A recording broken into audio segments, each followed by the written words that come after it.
Clever Elsie, a fairy tale by the brothers Grimm. There was once a man who had a daughter who was called Clever Elsie. And when she had grown up, her father said, "We will get you married." "Yes," said the mother, "if only someone would come who would have her." At length, a man came from a distance and wooed her, who was called Hans, but he stipulated that Clever Elsie should be really smart. "Oh," said the father, "she has plenty of good sense." And the mother said, "Oh, she can see the wind coming up the street and hear the flies coughing." "Well," said Hans, "if she is not really smart, I won't have her." When they were sitting at dinner and had eaten, the mother said, "Elsie, go into the cellar and fetch some beer." Then Clever Elsie took the pitcher from the wall, went into the cellar, and tapped the lid briskly as she went, so that the time might not appear so long. When she was below, she fetched herself a chair and set it before the barrel so that she had no need to stoop and did not hurt her back or do herself any unexpected injury. Then she placed the can before her and turned the tap, and while the beer was running, she would not let her eyes be idle, but looked up at the wall, and after much peering here and there, saw a pickaxe exactly above her, which the masons had accidentally left there. Then Clever Elsie began to weep and said, "If I get Hans, and we have a child, and he grows big, and we send him into the cellar here to draw beer, then the pickaxe will fall on his head and kill him." Then she sat and wept and screamed with all the strength of her body over the misfortune which lay before her. Those upstairs waited for the drink, but Clever Elsie still did not come. Then the woman said to the servant, "Just go down into the cellar and see where Elsie is." The maid went and found her sitting in front of the barrel, screaming loudly. "Elsie, why do you weep?" asked the maid. "Oh," she answered, "have I no reason to weep? If I get Hans and we have a child, and he grows big and has to draw beer here, the pickaxe will perhaps fall on his head and kill him." Then said the maid, "What a clever Elsie we have!" and sat down beside her and began loudly to weep over the misfortune. After a while, as the maid did not come back, and those upstairs were thirsty for the beer, the man said to the boy, "Just go down into the cellar and see where Elsie and the girl are." The boy went down, and there sat Clever Elsie and the girl both weeping together. Then he said, "Why are you weeping?" "Have I not reason to weep?" said Elsie. "If I get Hans and we have a child, and he grows big and has to draw beer here, the pickaxe will fall on his head and kill him." Then said the boy, "What a clever Elsie we have!" and sat down beside her, and likewise began to howl loudly.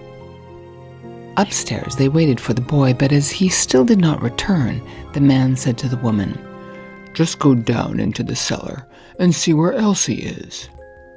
The woman went down and found all three in the midst of their lamentations, and inquired what was the cause. Then Elsie told her also that her future child was to be killed by the pickaxe when it grew big and had to draw beer, and the pickaxe fell down. Then said the mother likewise, "What a clever Elsie we have!" and sat down and wept with them. The man upstairs waited a short time, but as his wife did not come back, and his thirst grew ever greater, he said, "I must go into the cellar myself and see where Elsie is." But when he got into the cellar and they were all sitting together crying, he heard the reason, and that Elsie's child was the cause, and that Elsie might perhaps bring one into the world someday, and that he might be killed by the pickaxe if he should happen to be sitting beneath it, drawing beer just at the very time when the pickaxe fell down. He cried, "Oh, what a clever Elsie!" and sat down and likewise wept with them. The bridegroom stayed upstairs alone for a long time. Then, as no one would come back, he thought, they must be waiting for me below. I too must go there and see what they are about. When he got down, the 5 of them were sitting screaming and lamenting quite piteously, each outdoing the other. "What misfortune has happened then?" he asked. "Ah, dear Hans," said Elsie, "if we marry each other and have a child, and he is big and we perhaps send him here to draw something to drink, then the pickaxe which has been left up there might dash his brains out if it were to fall down. So have we not reason to weep?" "Come," said Hans, "more understanding than that is not needed for my household. As you are such a clever Elsie, I will have you," and seized her hand, took her upstairs with him, and married her. After Hans had had her some time, he said, "Wife, I am going out to work and earn some money for us. Go into the field and cut the corn that we may have some bread." "Yes, dear Hans, I will do that." After Hans had gone away, she cooked herself some good broth and took it into the field with her. When she came to the field, she said to herself, "What shall I do? Shall I cut first or shall I eat first? Oh, I will eat first." Then she drank her cup of broth, and when she was fully satisfied, she once more said, "What shall I do? Shall I cut first or shall I sleep first?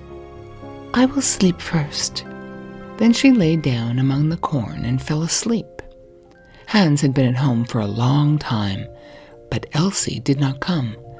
Then said he, "Ah, what a clever Elsie I have. She is so industrious that she does not even come home to eat." But when evening came and she still stayed away, Hans went out to see what she had cut, but nothing was cut, and she was lying among the corn, asleep.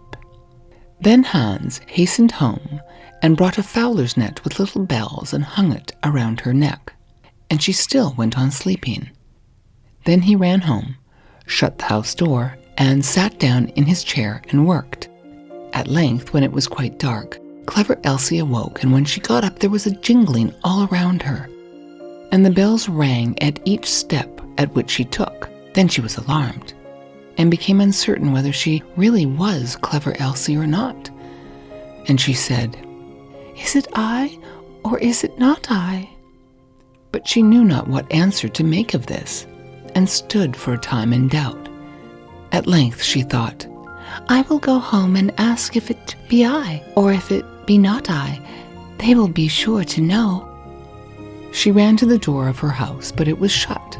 Then she knocked at the window and cried, "Hans, Hans, is Elsie within?" "Yes," answered Hans, "she is within." Hereupon she was terrified, and said, "Oh, heavens! Then it is not I," and went to another door. But when the people heard the jingling of the bells, they would not open it, and she could get in nowhere. Then she ran out of the village, and no one has seen her since. The end.